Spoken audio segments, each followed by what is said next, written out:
ধান পাকার আগ মুহূর্তে যে পোকাটা আক্রমণ করে সেটাই হচ্ছে ধানের বাদামি গাছ ফড়িং। ধানের বাদামি গাছ ফড়িং এর আক্রমণ হলে খুব দ্রুতই ধানকে চিটে অবস্থায় পাকিয়ে ফেলে এবং হচ্ছে ফলন অনেক কমে যায়।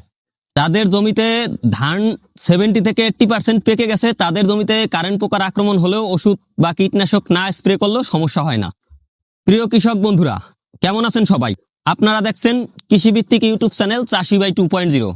আপনারা হয়তোবা জানেন বরাবরের মতনই আমি কৃষির বিভিন্ন বিষয় নিয়ে আলোচনা করি। তারই ধারাবাহিকতায় আজকে আমরা কথা বলবো মূলত ধানের বাদামি গাছ ফড়িং।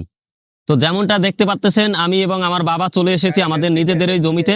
ধানে এই বাদামি গাছ ফড়িং বা কারেন্ট পোকা, অনেকে আবার এটিকে গুনগুনি পোকাও বলে। তো যে নামেই ডাকুক না কেন, এই পোকাটা হচ্ছে যেমনটা আপনারা ছবিতে দেখতে পাচ্ছেন, এই ধরনের পোকা যদি আপনারা জমিতে দেখেন তাহলে বুঝবেন যে আপনার বাদামি গাছ ফড়িং বা কারেন্ট পোকা বা গুনগুনি পোকার আক্রমণ হয়েছে। এই পোকাগুলা কিন্তু আকারে খুবই ছোট থাকে।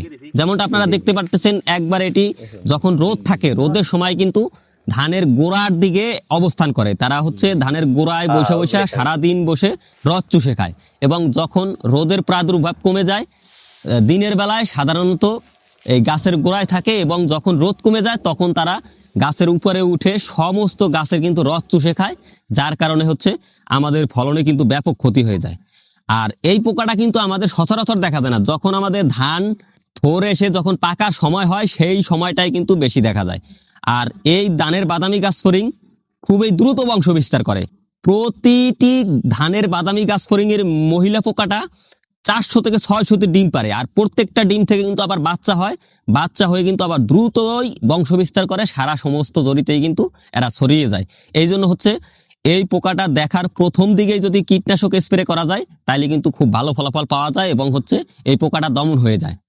তো যেমনটা দেখতে পারতেছেন, আমি যেহেতু কীটনাশকের বিজনেস করি এবং হচ্ছে আমার নিজে একজন চাষি, আমার ধানের জমি আবাদ করা আছে, সেই জন্য আমি সবসময় চেষ্টা করি ভালো মানের ওষুধগুলো ব্যবহার করার জন্য। তো আপনারা যেমনটা দেখতে পাচ্ছেন, গত বছর আমি পাইরাজিন ব্যবহার করছিলাম। এটি হচ্ছে এসিআই কোম্পানির একটি কীটনাশক, পাইরোমেট্রোজিন 50% এবং নিতেম পাইরাম 20%। এই পাইরাজিনটা কিন্তু আমি গত বছর ব্যবহার করে খুব ভালো ফলাফল পেয়েছিলাম। আর সেই সাথে আমি ব্যবহার করতেছি অ্যাওয়ার্ড, যেটা হচ্ছে বুপ্রোফেনিজল গ্রুপের একটি কীটনাশক। এই দুইটা কীটনাশক ব্যবহার করার কারণ হচ্ছে পাইরাজিন হচ্ছে ইনস্ট্যান্ট যে পোকাগুলা জমিতে আছে সেই পোকাগুলা মেরে ফেলবে।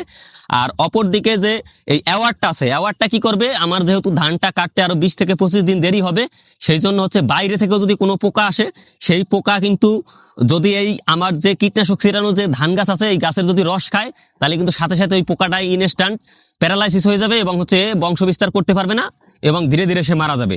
এই জন্য হচ্ছে আমি দুইটা গ্রুপ মিশিয়ে ব্যবহার করতেছি। আর যারা অল্প দিনে ধান কাটবেন বা 10 দিন বা 12 দিনের মধ্যে ধান কাটবেন, তারা শুধু একটা কীটনাশক পাইরাজিন ব্যবহার করলে হবে। আর সেই সাথে আমি যেহেতু বললাম যে আমি কীটনাশকের বিজনেসের সাথে জড়িত, সেই জন্য এবছর আমি ন্যাশনাল এগ্রিকেয়ারের স্প্লেন্ডর কীটনাশকটা ব্যবহার করার জন্য আনছি। এইটা হচ্ছে আমাদের যেহেতু কোম্পানি প্রতিনিধি বলছে যে এটার ভিতরে এটার পরিমাণটা একটু বেশি করে আছে এবং হচ্ছে এটার রেজাল্ট খুব ভালো। এই জন্য হচ্ছে আমি এক জমিতে দেবো পাইরাজিন আর পাশের জমিতে দেবো হলো স্প্লেন্ডর।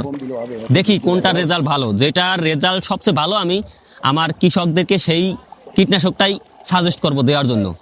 যাদের জমিতে এই ধরনের বাদামি গাছ ফড়িং এর সমস্যা হয়েছে এবং হচ্ছে ধান শুকিয়ে যাচ্ছে, তারা অবশ্যই অতি দ্রুত কীটনাশকের ব্যবস্থা করবেন। কীটনাশক দিলে পর আপনার ধানের জমির যে এই বাদামি গাছ ফড়িং সেটা মারা যাবে এবং হচ্ছে আপনার ফলনটা ভালো হবে। আর যদি আপনি অবহেলা করেন তাহলে কিন্তু আপনার ধানের জমির যে ধান গাছগুলো আছে, ধান কিন্তু নির্দিষ্ট টাইমের আগে কিন্তু ধানকে পাকিয়ে ফেলবে, যার কারণে কিন্তু আপনার ফলন অনেকটা কম হবে।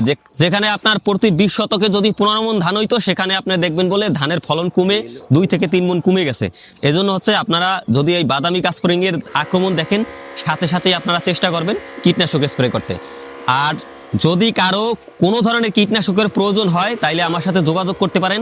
আমার ডিসক্রিপশনে হোয়াটসঅ্যাপ নাম্বার দেওয়া আছে, সেখানে নক দিলেই আমার কাছে সব ধরনের বাংলাদেশের যে নামি দামি যে ব্র্যান্ডগুলো আছে সব ধরনের ব্র্যান্ডেরই কিন্তু কীটনাশক আছে। যারা ছাদ বাগান করেন অথবা ধান চাষ করেন, সবজি বা ফলন চাষ করেন, যে কোনো পরামর্শ প্লাস কীটনাশকের জন্য অবশ্যই ফোন করতে পারেন অথবা হোয়াটসঅ্যাপে SMS করতে পারেন। তো ভালো থাকবেন, সুস্থ থাকবেন। আশা করি আপনার ধান সুস্থ থাকবে, আপনার ধান রোগমুক্তভাবে ঘরে তুলতে পারবেন। এই প্রত্যাশা নিয়ে আজ এখানে শেষ করছি। ধন্যবাদ সবাইকে।